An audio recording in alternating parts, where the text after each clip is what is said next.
Black man pretends to be a guard. What he uncovers about racist employees is outrageous. The security uniform fit just a little too well. Troy Bennett adjusted the collar as he caught his reflection in the smudged mirror above the service sink. The stiff navy shirt with the stitched patch, Mal Guard Services, hung off his broad shoulders with just enough weight to make it believable. He looked nothing like the man who once sat across from CEOs in high-rise boardrooms in Midtown Atlanta. And that was the point. He pulled the brim of his cap lower and glanced at his watch. 10:58 p.m. Right on time.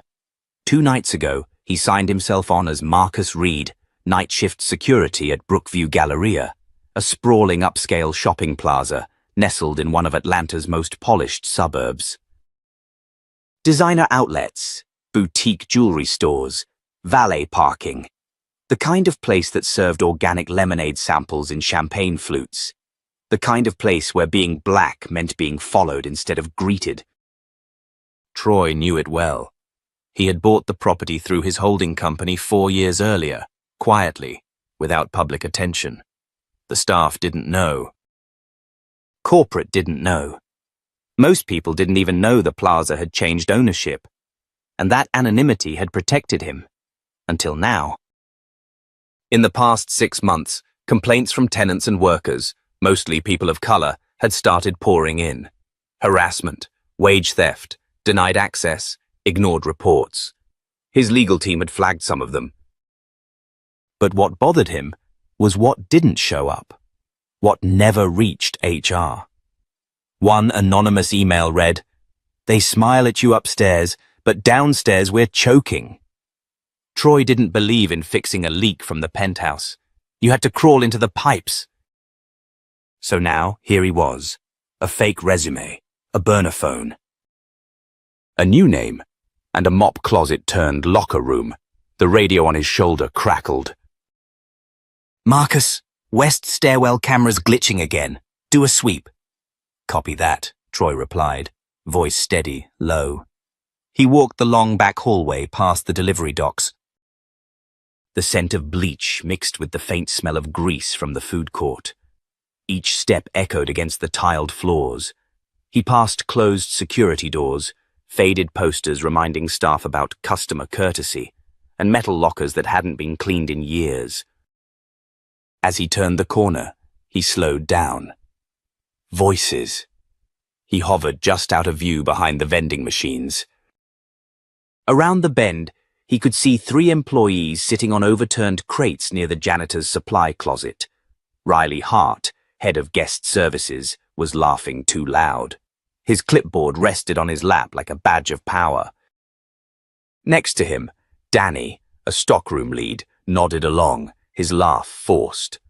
Across from them, Alexis, one of the newer greeters, scrolled her phone but kept it angled, like she wanted to leave without giving offense. "You see that lady from House of Lux earlier?" Riley snorted. "The one with the leopard print scarf and the fake Birkin?" Danny chuckled. "Oh yeah, loud as hell." "Walked in like she was somebody." Riley leaned in, grinning. "And black as night. I swear, every time they show up thinking they own the place." Probably scoping the store for a return visit, if you know what I mean. Alexis didn't laugh. She looked up, her face unreadable. "That's not cool," she said quietly. Riley turned toward her. "What's not cool? The way you said that. The way you meant it." He rolled his eyes. "Come on. It's a joke. Lighten up." "It's not funny," she said, standing. "And I'm not laughing." She walked off, phone in hand. Riley shouted after her, "Tell her to pack wrinkle-free next time." His voice echoed off the walls, ugly and smug. Troy's fists tightened in his jacket pockets. His jaw clenched, but he didn't move. Not yet. Later, as the mall emptied out and the cleaning crews trickled in, he kept his patrol slow, methodical. He walked past the staff elevators, the unmonitored access hall, and paused near the service corridor that led to the back offices. That's when he saw her. Jada Monroe. Maybe 23, maybe younger. Tight ponytail, oversized work polo, earbuds in bar. She was pushing a bin of cleaning supplies toward the escalators. Her back was straight, but her eyes looked tired. Troy stepped closer. "Hey, you're Jada, right?" She paused, pulling one earbud out. "Yeah." "Who's asking?" He smiled gently. "Marcus, new on night shift." She gave him a quick once-over. "Welcome to the fun zone." He glanced down the hallway. "Heard Riley giving you a hard time earlier." Her eyes narrowed. "You were listening?" "Not intentionally," he said. "Just passing by. But I noticed you stood up for someone. That's rare around here." She didn't say anything at first, then shrugged. "I've worked here 2 years. I've seen how they are. It's like, if you're black, brown, whatever, they see you as a body, not a person." Troy nodded slowly. "And HR?" She gave a bitter laugh. "You mean the suggestion box nobody checks?" There was a long pause. Then she added quieter. "I used to think it was just me." "But it's not. They target folks. A Latina worker got fired for attitude after asking for overtime pay." "And that guy Reggie, security let him get shoved by a customer last month and then told him to write an apology. Said he escalated things." Troy felt something inside him lock into place. This wasn't just a pattern, it was a system. "You ever think of collecting proof?" he asked. She looked at him like he'd asked her to jump off the roof. "And do what with it? You think anyone's listening?" He didn't answer. He just nodded, thanked her, and walked off. Later that night, in a forgotten maintenance room near the east stairwell, Troy pulled out his tablet. Camilla's voice buzzed softly in his earpiece. "You're quiet. That's either bad or very bad." "It's real," he said, "worse than the emails made it sound." "You want to pull out?" "No," he said firmly. "I'm just getting started." She hesitated. "Do you want me to start compiling?" "Yes, get everything. Security footage, access logs, staff reviews." Every complaint that went missing. There was silence. Then, "Understood." He sat down slowly on the old metal chair, the radio on the desk blinking red. In his hand was a laminated ID badge with a name that wasn't his. In his chest, a rage that was his alone. He stared at the cracked ceiling. It was the same kind of tile they used in the dorms where he once mopped floors to pay for night classes. He smiled bitterly. Back then, the mop had been a means to survive. Now, it was cover. And the people who saw just a security guard. They were about to learn exactly who they'd been mocking. The morning after was colder than usual, not in temperature, but in tone. The hallways of Brookview Galleria buzzed with the synthetic cheer of holiday playlists playing on repeat. Yet the people behind the scenes, the ones hauling stock, scrubbing bathrooms, unlocking gates, moved like ghosts. Troy noticed everything. Every side glance. Every raised eyebrow when he walked past in his uniform. He wasn't invisible. Not completely. But he was underestimated. Which was even better. Near the loading docks, he found a spot to observe without being seen. Riley and Danny were back at their favorite perch behind the service elevator, smoking even though the signs were clear. "You see that girl from Sephora?" Riley exhaled. "Walked in like she owned it. Braids down her back, AirPods in, chewing gum like she was on a runway." Danny laughed. "You ask her if she needed help?" "Nope. Watched her for 5 minutes. Didn't touch a thing." Probably realized we were onto her. Troy's hands curled into fists inside his jacket. It wasn't what they said. It was how easily it came out. Casual. Practiced. Like they'd said it 100 times before.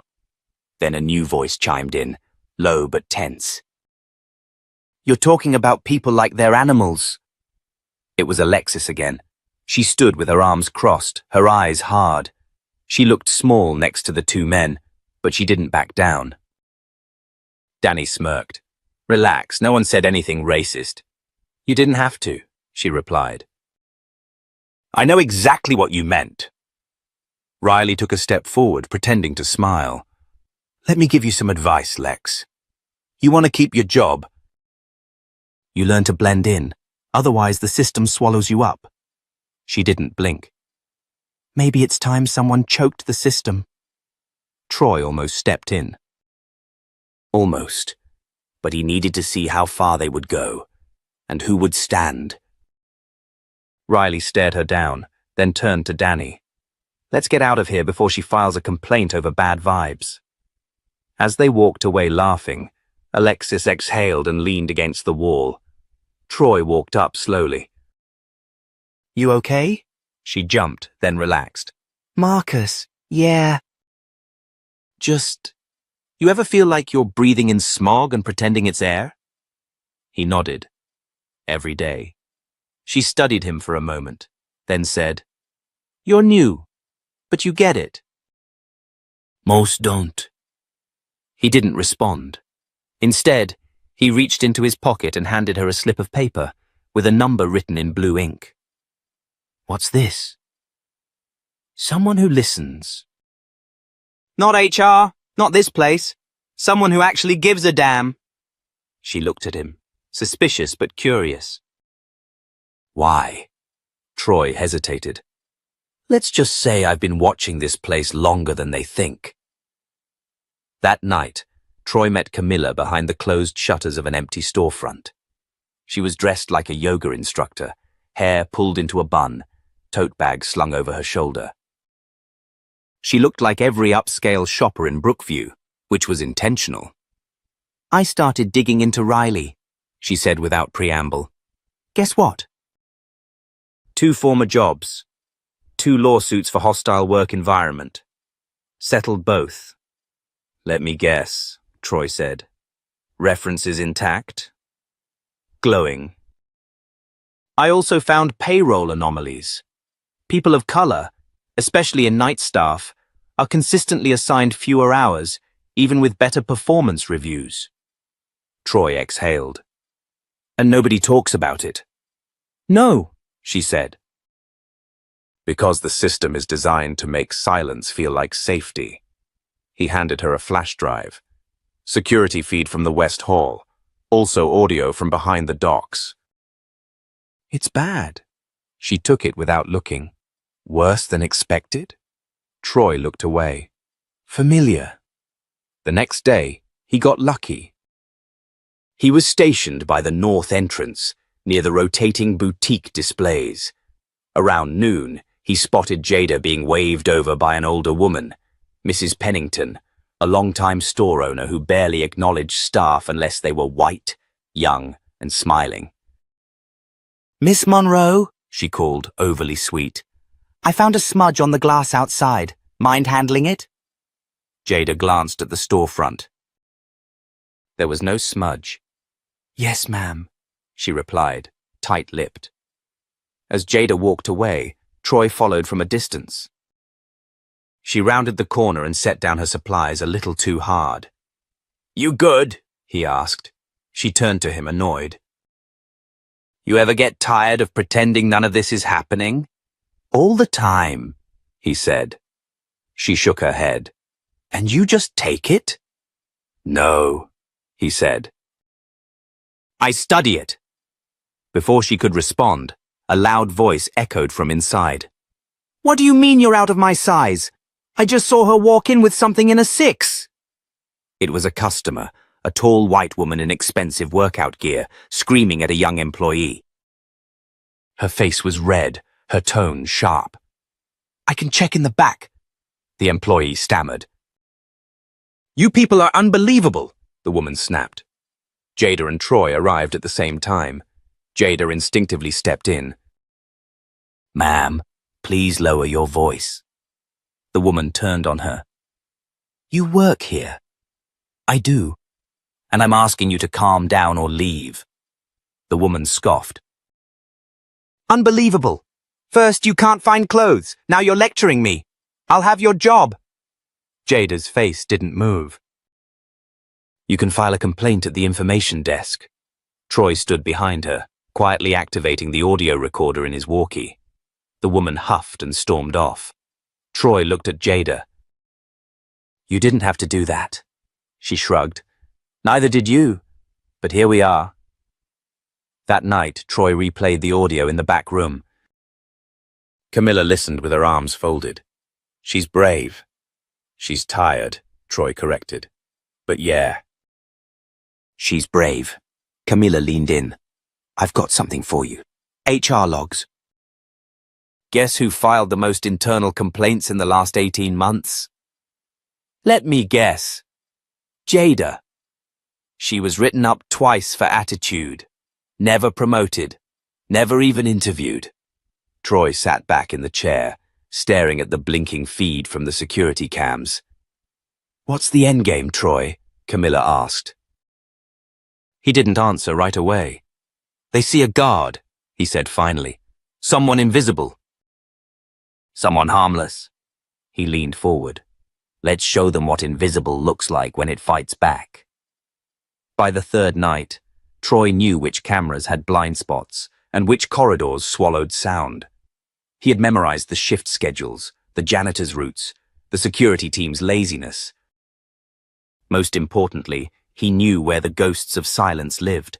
In the file cabinets no one opened, the storage rooms no one questioned, and the eyes that looked away when wrongness passed them in the hallway. It was after 2 a.m. when he slipped into the records room. The lock was old, not digital. He'd spent enough time in private equity acquisitions to know that legacy systems meant legacy cover-ups. Inside, the room smelled of dust and toner. Stacks of HR folders lined the metal shelves, labeled by year. Most were untouched. He went straight to the back, pulled a stool up to the far corner, and opened the 2023 employee grievance binder. It was thinner than expected. He flipped through the pages. 4 complaints. 4. And all from staff of color. The first was a Hispanic woman in the food court who had reported a manager for touching her lower back when passing behind her. The complaint was closed, without finding. The next 2 were written by a black maintenance worker who cited being consistently passed over for safety training, despite being the most senior on shift. Both were labeled non-actionable. The 4th was from Jada. Her handwriting was firm, neat, angry in its clarity. She'd written it 6 months ago, describing how her request for schedule flexibility had been denied after a white co-worker with less tenure had hers approved instantly. There was a note from the HR director that read, "Employee exhibits pattern of defensiveness." Troy's chest tightened. On instinct, he scanned the shelf. There were 2 more binders, compliments and performance reviews. He flipped open the reviews. Riley's file was thick, with glowing reports, oddly identical across years. Same phrasing. Same handwriting. A little too perfect. That's when he found the first clue. A post-it note had fallen out of a folder. It was addressed to the site director, initialed RC, and read, "Need to make this disappear before the audit. Check with Denise. She knows the language to use." He photographed everything. When he stepped out of the room, it was nearly 3 a.m.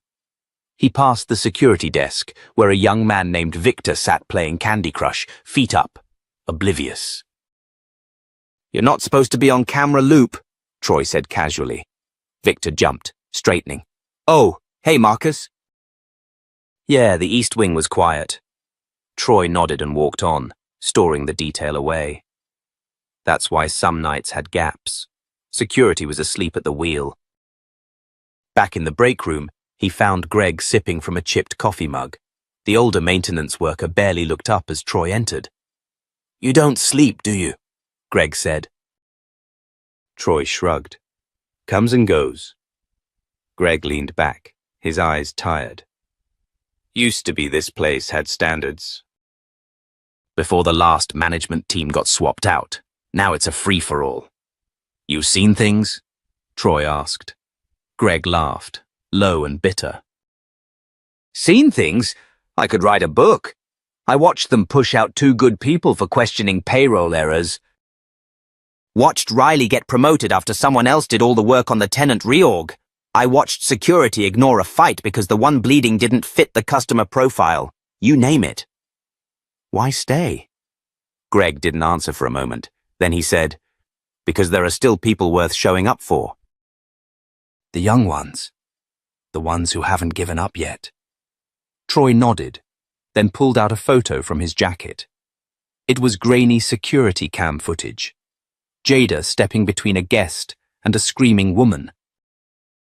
You saw this? Greg looked, nodded once. She's got guts. She's also a target, Troy said. I need eyes. Quiet ones. You in? Greg stared at him for a long moment.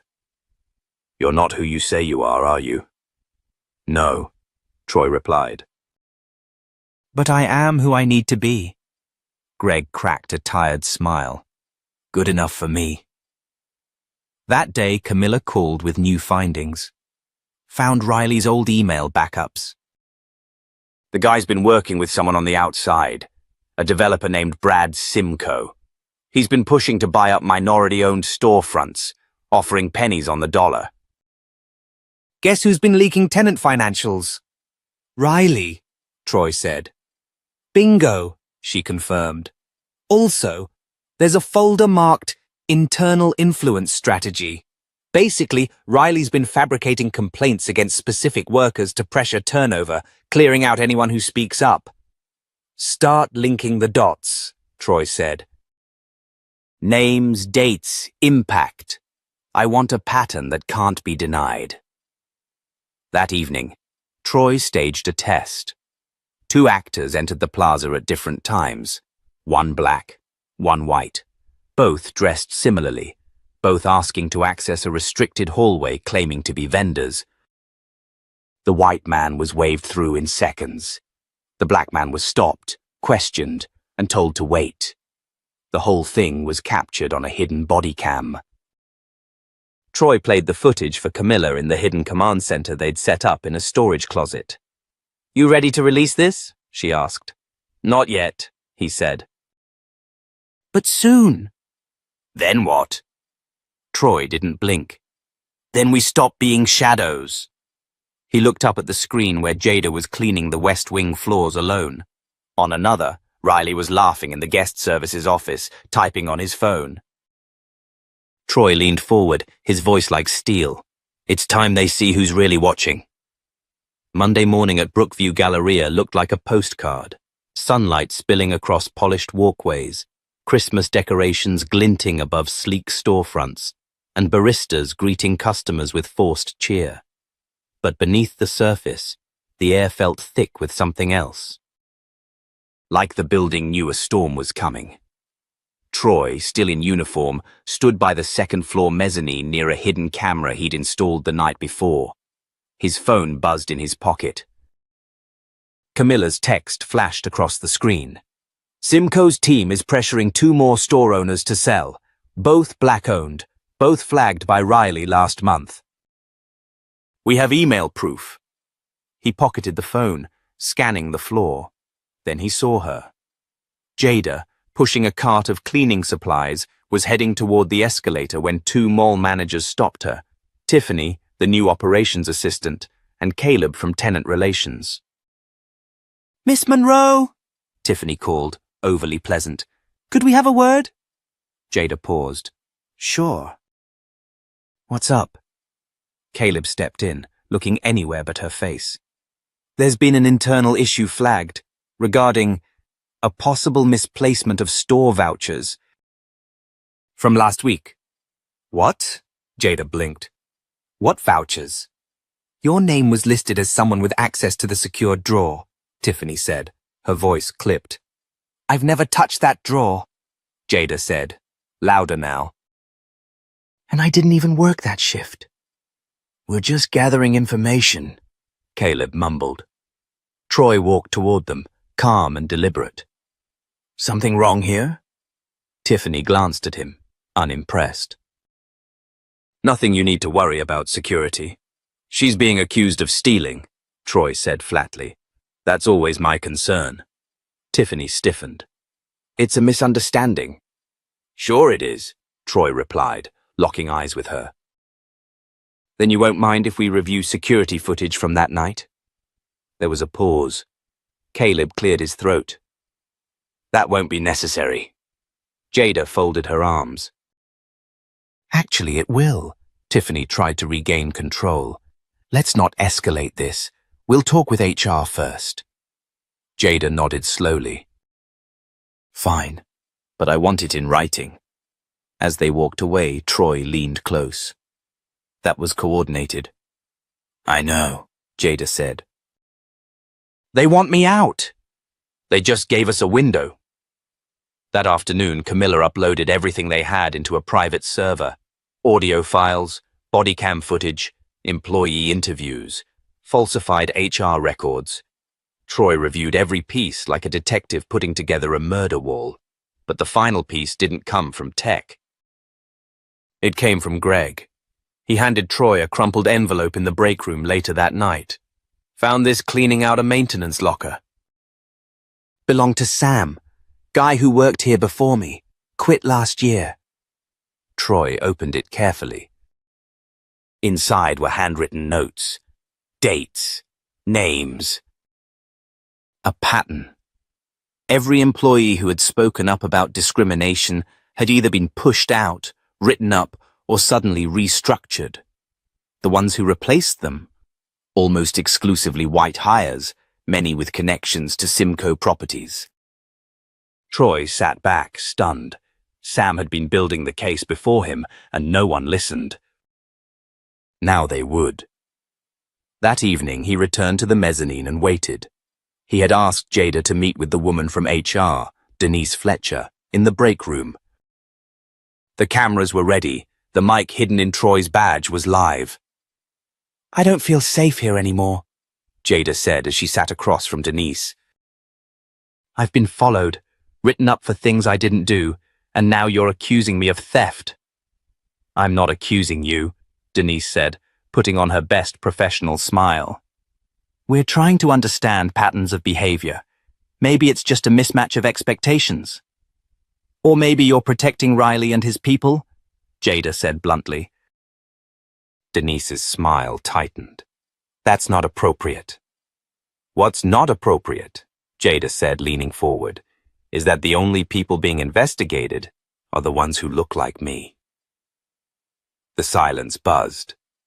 Denise replied coldly, You may want to consider whether this job is still a good fit for you. Troy stepped in through the side door. I think she's a perfect fit. Denise turned, startled. Excuse me? I've been recording everything, Troy said calmly. Every meeting.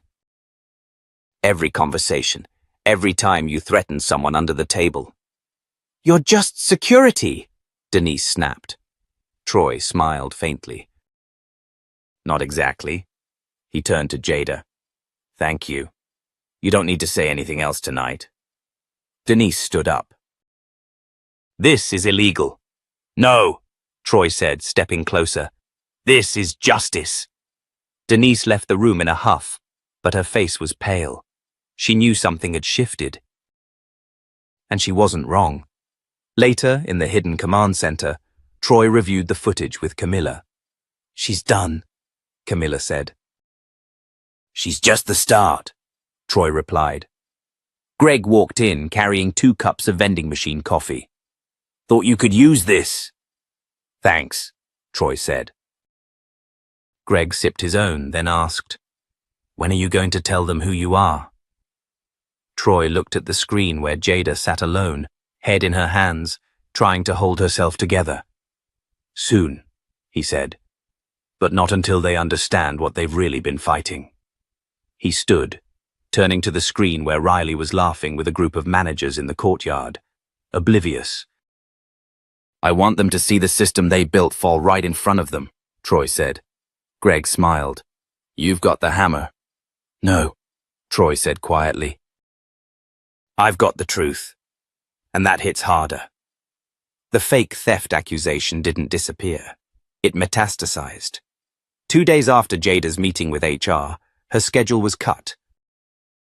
Her locker was mysteriously emptied. The access code to the janitorial closet changed. No one said it out loud, but the message was clear. You're being pushed out. But Jada didn't leave. She showed up on time. She cleaned the floors. She nodded at guests who ignored her and kept her eyes open. Troy noticed the subtle shift. She moved like someone who'd made a decision. No more silence. That night, Troy caught Riley in the East Corridor, alone, talking on the phone. The man's voice echoed down the hallway, bouncing off the metal grates. I told Simcoe it'll happen, Riley said, irritated. Just let me handle the internal mess. We push out the loud ones and onboard new vendors next quarter. No press. No noise. That's the whole point. Troy leaned into the shadows, recording every word. Jada's already folding, Riley continued. We hit her again, she'll quit. Then we reassign the department lead. Easy. Simcoe just needs to sit tight. Troy's blood boiled, but he stayed still. The moment would come. The next morning, Tiffany from operations cornered Jada near the staff entrance, clipboard in hand. HR has requested a final review of your conduct, she said. If this isn't resolved today, they'll be moving to termination. For what? Jada demanded. Pattern of insubordination and negative influence, Tiffany read without emotion. Effective immediately. You're suspended pending investigation. Jada's hands trembled. You have no proof. We have testimonies. Jada stood frozen as Riley approached with 2 mall guards. They were just window dressing, but the symbolism was clear. You can collect your things, he said, or someone can do it for you. From across the hall, Troy watched it all unfold. It was time. He moved quickly through the staff entrance, bypassed the side hallway, and entered the HR wing. Camilla was already waiting in the converted AV closet they'd been using as a war room. Her laptop was open, files queued, feeds ready. They're pulling the plug on her, Troy said. We hit back now. She handed him a tablet. The Simcoe contract draft. Riley's signature. Plus a hidden clause. Commission bonus for each vendor forced out before the redevelopment. Troy read the numbers, jaw tightening. And the kicker? Camilla tapped the screen again. A second signature, Denise. She approved the clause while on salary as HR director. That's criminal, Troy muttered. No, Camilla corrected. That's leverage. Troy nodded, then pulled out a small flash drive from his jacket. Play the call. Moments later, Riley's voice filled the room. Just let me handle the internal mess. We hit her again, she'll quit. Camilla stared at the screen. You want to drop this all at once? No, Troy said. I want them in the same room when it hits. That afternoon, Troy requested a closed-door incident review meeting with HR, mall management, and Jada, posing as security providing supplemental evidence. They accepted. At 3:10 p.m., the conference room lights buzzed as Riley, Tiffany, and Denise walked in. Jada sat at the far end of the table, guarded but composed. Troy stood by the monitor, calm, unassuming. Riley leaned back, smirking. Let's make this quick. Troy nodded. Sure. Let's begin with testimony. He clicked the remote. The room darkened as footage played. Riley mocking black shoppers. Tiffany joking about cleaning house. Denise rubber-stamping terminations with post-it notes that said, quiet exit preferred. No one spoke. Then the audio file began. Just let me handle the internal mess. We hit her again. She'll quit. Denise sat forward. Where did you get this? Troy stepped away from the screen. I've been watching. Riley stood. You're a guard. You don't have the authority. No, Troy said, removing his security badge and pulling a card from his wallet. I'm Troy Bennett, majority owner of Brookview Galleria. And I've seen enough. The room froze. Tiffany's mouth dropped open. Riley's face drained of color. You've all had a lot to say about people like me, Troy continued. You just didn't think I was in the room. Denise tried to recover. Troy, let's be reasonable. I was reasonable when I gave this team the benefit of the doubt. When I believed complaints were being heard. When I trusted the system to correct itself. But you weren't building a system. You were building a trap. Riley stepped forward, defiant. This is entrapment. You tricked us. No, Troy interrupted. You exposed yourselves. He placed the contract draft on the table. Vendor buyout scheme, signed by both of you. Directly connected to Simcoe. Every name you pushed out, every fake write-up, every doctored complaint, documented, archived, and copied to legal. Denise's voice cracked. We can discuss this. You'll be discussing it with my attorneys. Troy turned to Jada. Miss Monroe, he said. Effective immediately, your suspension is lifted, and we'll be talking about a promotion. Jada stared at him, stunned. You're really him? I'm the man who watched a good person get crushed for doing the right thing, he said. I'm done watching. Security arrived to escort Riley and Denise out. Tiffany tried to follow quietly, but Camilla stopped her at the door. You'll want to hand over your badge, she said. The internal audit starts tonight. After the room cleared, Jada remained seated, still processing. Troy sat across from her. I'm sorry it took this long. She looked at him. You didn't have to step in like that. Yes, he said. I did. She exhaled, tears barely held back. What happens now? Now, Troy said, we rebuild. The next morning, Brookview Galleria didn't feel the same. Word spread like wildfire overnight. By sunrise, whispers had turned into full-on shockwaves rippling through every corridor, food court booth and backroom office. The security guy wasn't just some new hire. He was the man who owned the place. And he'd just fired half of the leadership team before most employees had clocked in. Some staff walked taller. Others looked over their shoulders. The managers who had laughed the loudest 2 days ago were now silent, their smiles forced. The balance of power had shifted, and everyone felt it. Troy walked the main hallway in a simple grey hoodie and jeans. No badge, no clipboard, no performance. Just presence. He nodded to Greg, who was replacing a ceiling tile near the entrance. Greg gave a subtle salute with his screwdriver and went back to work, like it was just another day. But it wasn't. Troy made his way to the event hall. The staff meeting he had quietly scheduled 3 weeks ago was about to happen, only now it was no longer just a meeting. It was a reckoning. Camilla met him at the side entrance, dressed in a navy suit, tablet in hand. She looked calm, but Troy knew better. We're at full attendance, she said. Even the ones we didn't expect. You mean the ones who thought they'd never have to answer to anyone? Troy replied. She didn't argue. Inside, the room was full. Rows of foldable chairs stretched toward a modest stage, flanked by 2 screens. This wasn't a corporate launch or holiday mixer.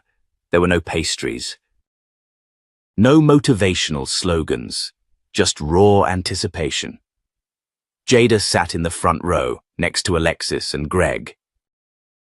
Others from cleaning, maintenance, logistics, retail support. They were all there. For once, they weren't shadows. In the back, a few remaining higher-ups from operations leaned against the wall, unsure whether they should be nervous or outraged. Troy stepped onto the stage with no mic, no pomp. The room quieted instantly. Thank you for being here, he said. I know a lot of you thought this was just another HR session. It's not. He scanned the room. My name is Troy Bennett. For those who didn't know, I'm the majority owner of this plaza. But lately, I've been showing up under a different name. As a guard. A janitor. A body in the corner nobody noticed, because I needed to see what this place had become when no one thought they were being watched. There was a beat of silence, thick with realization. I watched people get dismissed for the color of their skin.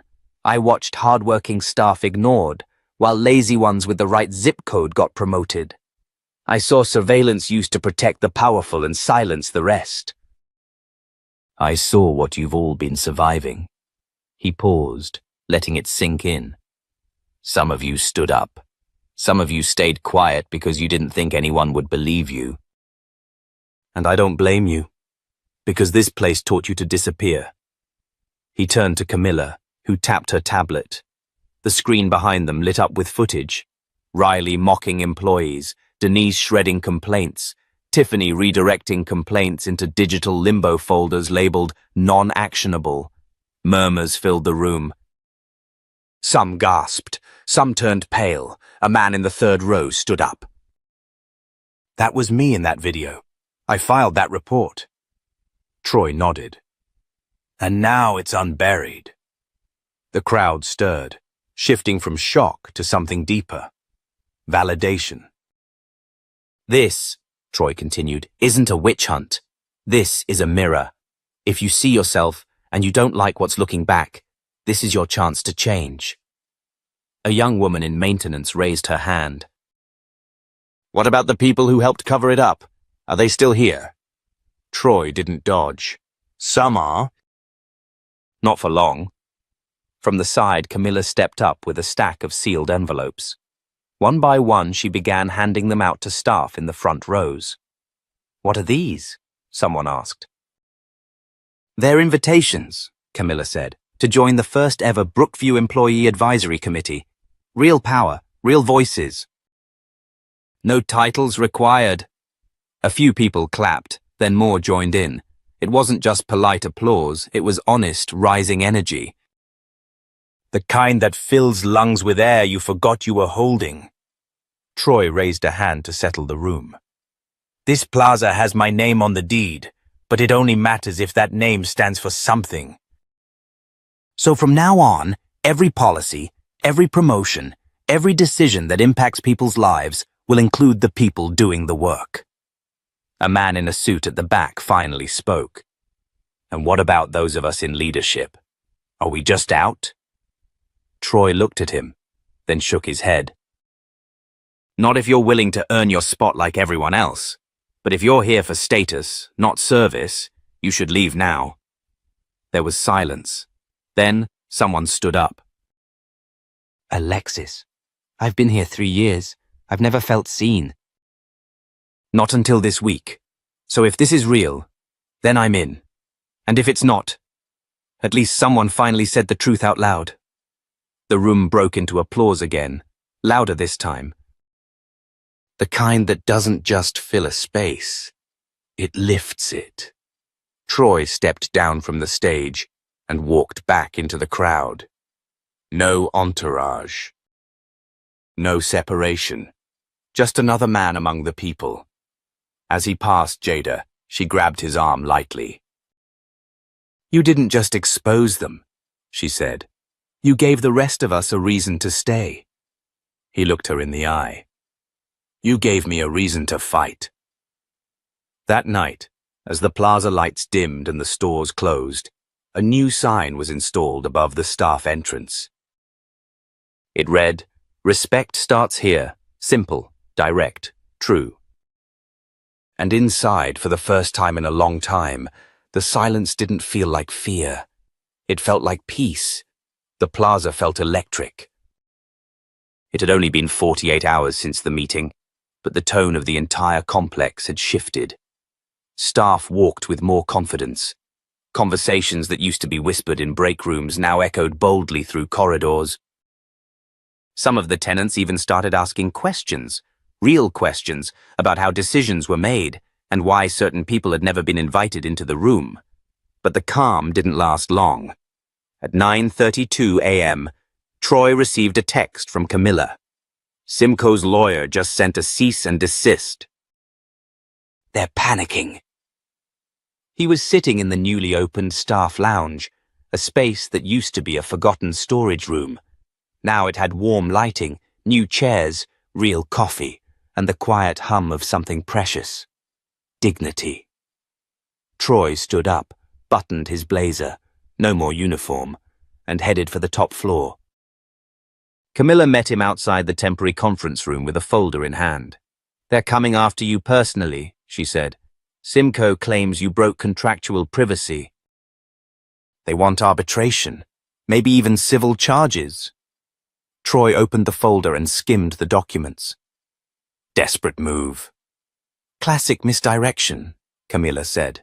Make noise, buy time. Then we make noise louder.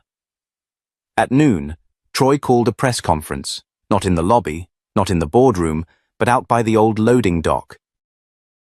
The one staff had used for years while executives came and went through glass doors.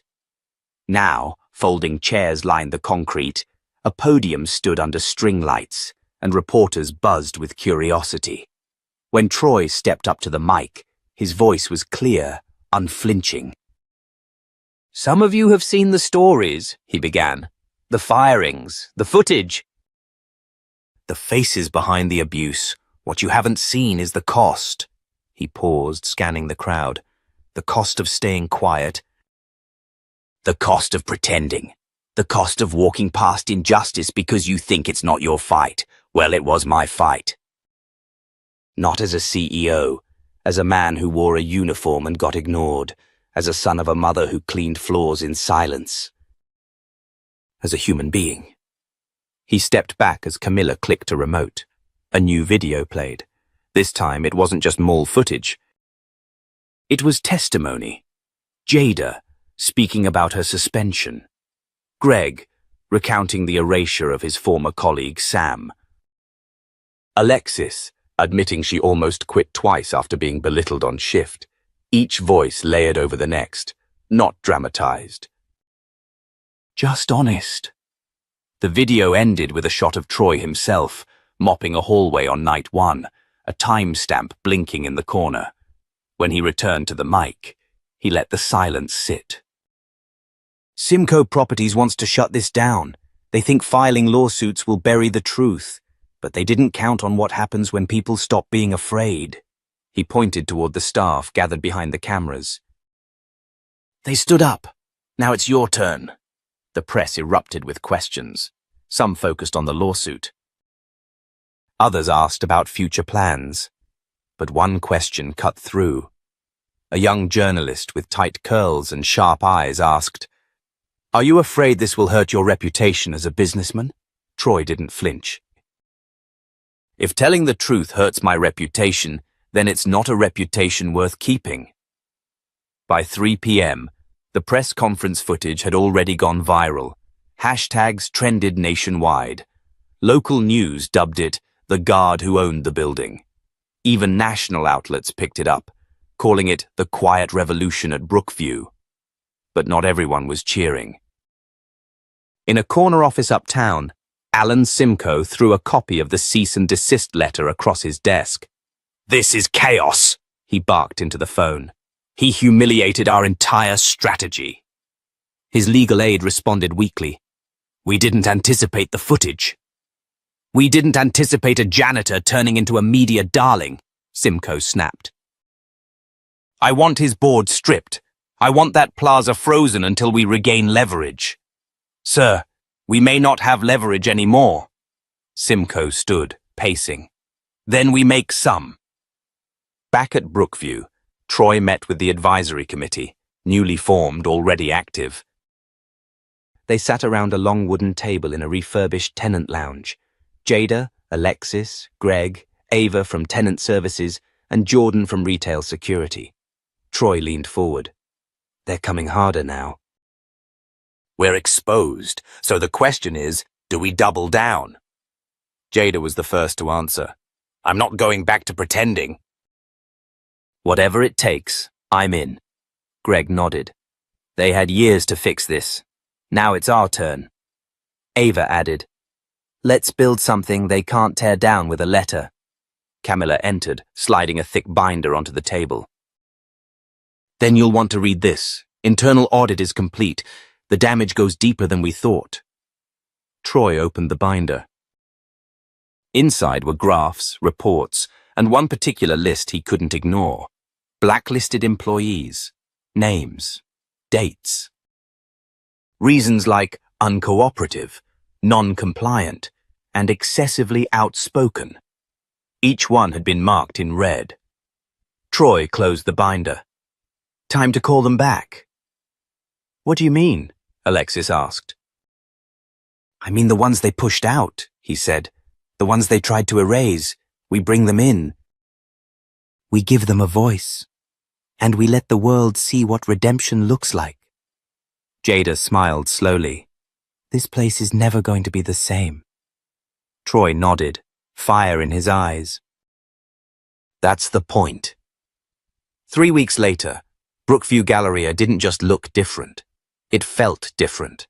And not because of the new paint in the staff halls or the upgraded break rooms. It was the energy. The way people nodded when they passed each other. The way conversations flowed in public now, instead of behind closed doors. The weight of fear had lifted, and in its place, something rare had taken root. Respect. But change always invites resistance. That morning, Camilla burst into Troy's office without knocking. Her face was tight, the usual calmness gone. They're pushing through a surprise injunction, she said. Simcoe filed it at 6 a.m., claims your internal audit created a hostile work environment and breached confidentiality clauses. Troy stood from his desk. They're trying to spin justice into liability. She handed him a folder. And this is worse. One of the board members, Lauren Calloway, has turned... She's siding with Simcoe. If they get one more, they could force a vote to remove you from operational control. He closed the folder slowly, absorbing it. When's the vote? Friday. Then we don't wait till Friday. At noon, Troy called an emergency town hall, not for press, not for cameras, but for staff. The room filled quickly. Maintenance, security, food vendors, tenant employees, janitors, front desk, even guests who had heard whispers and stayed to listen. He stood center stage, no microphone needed. Some of you know what's coming. They want to silence this movement by removing me. They want to paint me as radical, disruptive, dangerous to the brand. But this isn't about me. It's about every voice that was ignored, every person who was told to smile while being stepped on. He paused, scanning the crowd. They want to make you believe this can't last. That fairness in the workplace is a fantasy. That speaking up will always cost you. I'm here to say they're wrong. Applause began, hesitant at first, then stronger. I didn't come here to build a brand, Troy said, voice rising. I came here to tear down a lie and replace it with truth. That night, Jada found him standing alone in the back hallway, staring at an old photograph of the plaza from years ago. The image was faded, a relic of a time when everything looked pristine, but no one looked beneath the surface. Do you regret it? She asked. He didn't turn around. Every day, and not for the reasons they think. I regret not stepping in sooner. She stood beside him, quiet for a moment. I talked to Reggie, she said. The security guy they pushed out last year, he's coming back. So are 2 others from the blacklist. They said they want to help rebuild. Troy finally looked at her. That list never should have existed. No, she agreed.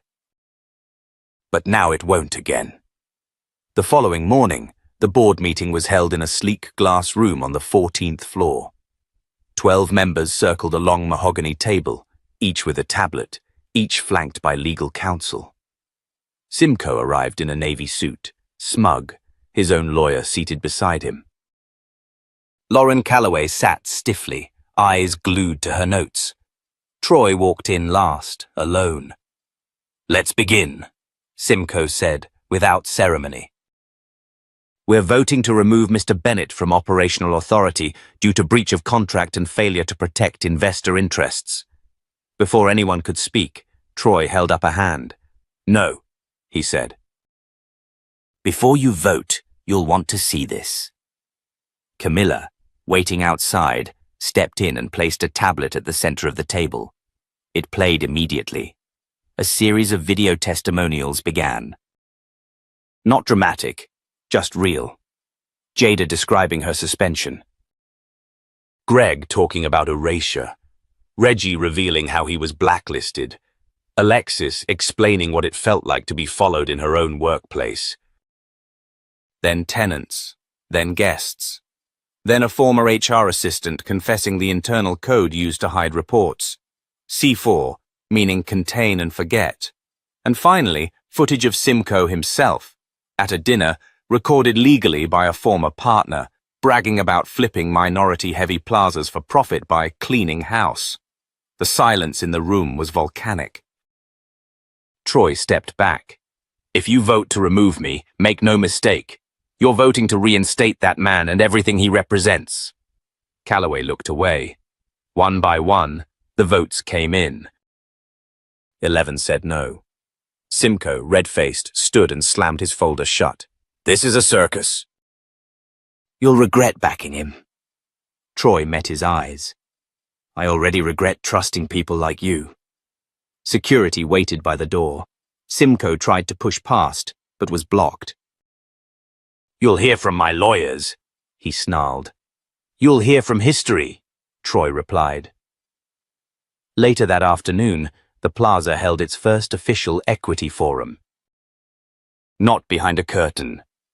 Right in the atrium, open to the public. Every staff member received a new charter, co-written by the advisory committee. Jada was named Director of Inclusion and Staff Culture. Greg retired with honors. Reggie got his badge back. Alexis was promoted. A former janitor now led the vendor review panel. The last change of the day was symbolic. The old executive-only door by the west wing was replaced with one word, etched in steel. Welcome. That night, as the plaza lights dimmed and quiet returned, Troy stood alone in the back hallway, the same one he'd walked his first night, dressed in a uniform designed to be ignored. Camilla joined him, handing him a small box.